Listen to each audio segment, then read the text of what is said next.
I'm considering dropping The Strange from Strange Anime License Friday.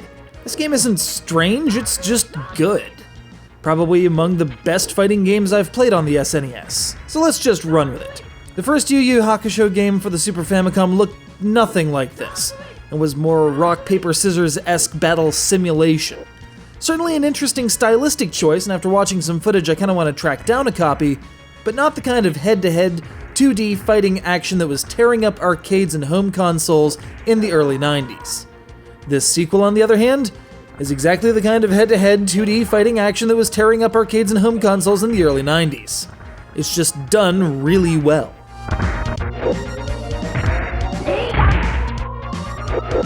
The main story mode retells the first season or so of the anime as you progress through a series of battles collecting allies as you go, which is just what happens in anime. Fittingly enough, these allies are added to your roster of playable characters as you go along, so you're not stuck with the same character for the entire duration of the tale.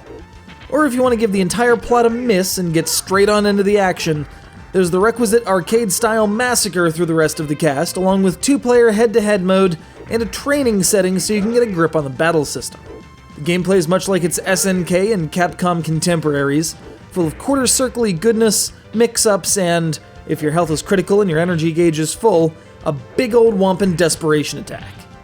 Nothing is safe, not even the stage itself, as certain attacks can potentially tear up chunks of the battlefield. This is 1994, folks, and we've got Destructible Terrain, and not just boxes that blow up and magically disappear.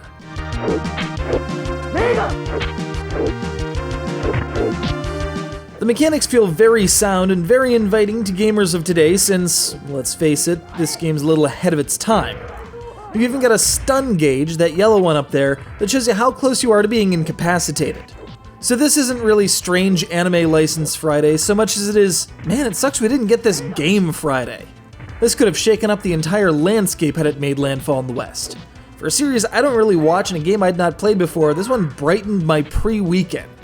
It's worth mentioning that this game was developed by TOSE, who were also responsible for last week's Dragon Ball Z beatings, and who have a lineage going all the way back to the NES and games like Chak and Pop. They've got a history of respectably handling licenses that even Way Forward has to look up to. And that's Way Forward. And that's saying something.